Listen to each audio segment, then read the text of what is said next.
శ్రీమాత్రే నమః. సద్గురు జ్యోతిషాలయం 2025 మే నెల రాశి ఫలితాలని మనం తెలుసుకోబోతున్నాం. మా ఛానల్ ద్వారా చూస్తున్నటువంటి ప్రేక్షక మిత్రులందరికీ కూడా శుభాభివందనాలు. మా ఛానల్స్ బాగా చూస్తున్నారు, ధన్యవాదాలు. కానీ సబ్స్క్రైబర్స్ అనేవాళ్ళు కొంచెం తక్కువగా ఉన్నారు, కొంచెం సబ్స్క్రైబ్ చేయండి. ఈ పక్కనున్న బెల్ బటన్ కానీ మీరు కొట్టేస్తారనుకోండి, మా ఛానల్లో ఉన్నటువంటి అన్ని కార్యక్రమాలు కూడా మీకు వస్తూ ఉంటుంది, మీరు చూడొచ్చు. మీకు ఉపయోగపడే విషయాలు చెప్పడం జరుగుతుంది. కమింగ్ టు జాతకం. జాతకం అనేది పడుతున్న వర్షానికి ఒక గొడుగే, కానీ జాతకం జీవితం కాదు. మేము చెప్పే ఈ రాశి ఫలితాలు గోచార గ్రహస్థితులను దృష్టిలో పెట్టుకొని చెప్తున్నాం. ఇది మీ యొక్క వ్యక్తిగత జీవితానికి ఒక 30% నుంచి 40% మాత్రమే వర్తిస్తుంది. మీరు పుట్టినప్పుడు ఉన్నటువంటి ఆ లగ్నము, ఆ నక్షత్రము, ఆ పాదాన్ని బట్టి మీ యొక్క సంపూర్ణ జాతకం అనేది తెలియబడుతుంది. ఇంకను జాతకం అంటే ప్రతి ఒక్కరికి కూడా నాకు ఉద్యోగం ఎలా ఉంటుంది, నాకు వ్యాపారం ఎలా ఉంటుంది, నాకు ఆరోగ్యం ఎలా ఉంటుంది, దాంపత్య జీవితం ఎలా ఉంటుంది, సంతానం ఉంటుందా, ఉద్యోగం వస్తుందా, వ్యాపారం బాగుంటుంది, ఇవే ఏదో టెన్షన్స్తోనే ప్రతి ఒక్కళ్ళం కూడా జీవిస్తున్నాం.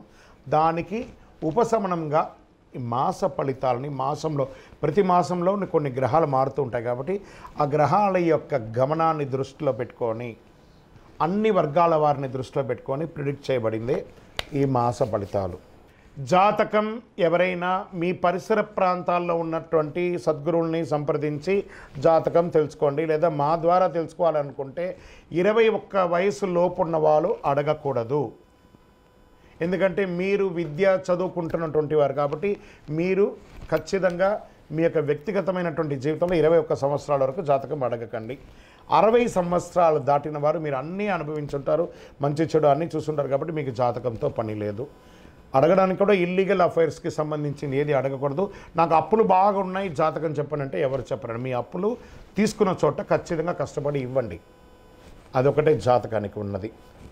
జ్యోతిషాస్త్రరీత్యా ద్వాదశ రాశుల్లో 2వ రాశి అయినటువంటి వృషభ రాశి మిత్రులారా, మీరు కృతికా నక్షత్రం 2, 3, 4 పాదములు, రోహిణీ నక్షత్రం 1, 2, 3, 4 పాదములు, మృగశిరా నక్షత్రం 1, 2 పాదాలకు జన్మించిన మీరు వృషభ రాశి వారిగా పరిగణించబడుతున్నారు. ఈ మే నెల మీకు శుభాశుభ ఫలితాలు ఎలా ఉన్నాయి అంటే, చాలా సహనంగా ఉండాలి. మిశ్రమం కంటే కొంచెం ఎక్కువ ఉంటుందని చెప్పచ్చు. బృహస్పతి నెల మొదటి భాగంలో మొదటి ఇంట్లో మరియు ద్వితీయార్థంలో 2వ ఇంట్లో ఉంటారు. రవిగ్రహం మిశ్రమ ప్రభావం చూపిస్తున్నారు. గురువు మకర రాశిలో వెళ్తున్నారు. అష్టమాధిపతిగా గురువు ధనస్థానంలో ప్రవేశం. మే 6 నుండి లాభంలో ఉన్న బుధుడు వ్యయంలోకి మారుతున్నారు. రాహుకేతువులు మిశ్రమంగా ఉన్నారు. కాబట్టి కొత్త ప్రయత్నాలు నివారించండి. ఇప్పుడు ఏది చేస్తున్నారో అది బాగా ఉంటుంది. ఏ విధమైనటువంటి కొత్త ఆలోచనలు కొత్తవి చేయడానికి అంత తీసుకోకండి. ప్రభుత్వ ట్యాక్స్ రెన్యువల్స్, లైసెన్స్ రెన్యువల్స్ ఇవన్నీ ఖచ్చితంగా చేయండి, లేదా దానివల్ల ఇబ్బంది పడే అవకాశాలు ఉన్నాయి. భార్యాభర్తలు మీ మధ్య ఇతరుల జోక్యం లేకుండా మీరే సామరస్యంగా పరిష్కరించుకోండి. ఏదైనా బంధువులతో సమస్యలు ఉన్నా పట్టించుకోకండి, మీ పని మీరు చేసుకుంటూ వెళ్ళండి. మీ తండ్రి వర్గం వారికి ఆరోగ్యాన్ని కాస్త చూసుకోండి. సమాజంలో ప్రముఖులైనటువంటి వ్యక్తులతో పరిచయాలు అవుతాయి. వారి ద్వారా ఆర్థిక లబ్ధి కూడా పొందే అవకాశాలు బాగా ఉన్నాయి. వ్యాపారం చురుకుగా ఉంటుంది. ప్రభుత్వం నుండి రావాల్సినటువంటి యొక్క సబ్సిడీస్ కానీ అనుమతులు కానీ ఏదో రకంగా ఈ నెల ముగిసిపోతుంది.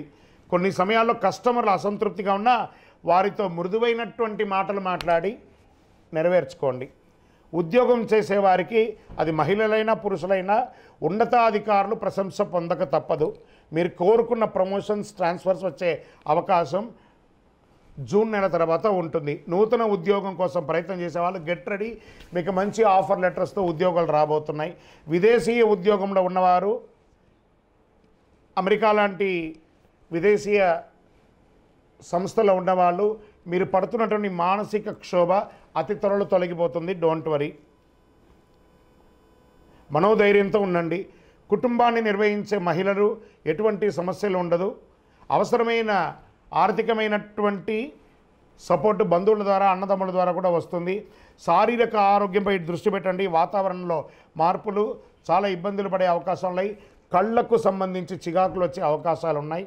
నీరు కారుతూ ఉంటుంది. విదేశాల్లో చదువుకుంటున్నటువంటి విద్యార్థులకు మంచి మేలు జరుగుతుంది. షేర్ మార్కెట్ మిశ్రమంగా ఉంది. వ్యవసాయదారులకు ఇది చాలా బాగుంది. మీడియా రంగం వారికి కూడా ఇది చాలా మంచి నెల అని కూడా చెప్పచ్చు. ఐటీ రంగం వారికి కరెక్షన్స్ జరుగుతున్నాయి, జాగ్రత్త. రాజకీయ నాయకులకి ఇది మిశ్రమం, కాస్త జాగ్రత్తగా బిహేవ్ చేయండి. ప్రజాక్షేత్రంలో మే నెలలో అదృష్టమైనటువంటి రోజులు 1, 4, 7, 9, 13 ఈ రోజులంతా మీకు కలిసి వస్తుంది. అదృష్ట సంఖ్య 5 మరియు 7. చంద్రాష్టమం మే నెలలో 15/5/2025 2:07 మధ్యాహ్నం నుండి 18/5/2025 12:04 వరకు ఉదయం వరకు ఉంటుంది. చాలా జాగ్రత్తగా ఉన్న ఈ 2.5 రోజులు సంతకాలు పెట్టినా, ప్రయాణాలు చేసినా, ఏ విధమైన నిర్ణయం తీసుకున్నా జాగ్రత్తగా తీసుకోండి. సరే, ఏ పరిహారం చేస్తే బాగుంటుంది?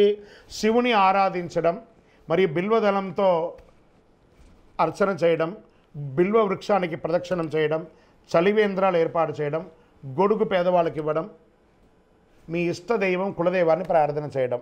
ఇంకను సకల దోషాలు తొలగడానికి మీ వయస్సు ఎంత ఉందో అన్ని సంఖ్యతో మీ ఇంటి దేవత దగ్గర దీపం వెలిగించండి. అతి శక్తివంతమైనటువంటి ఈ కరుంగాళిమాలను ధరించండి.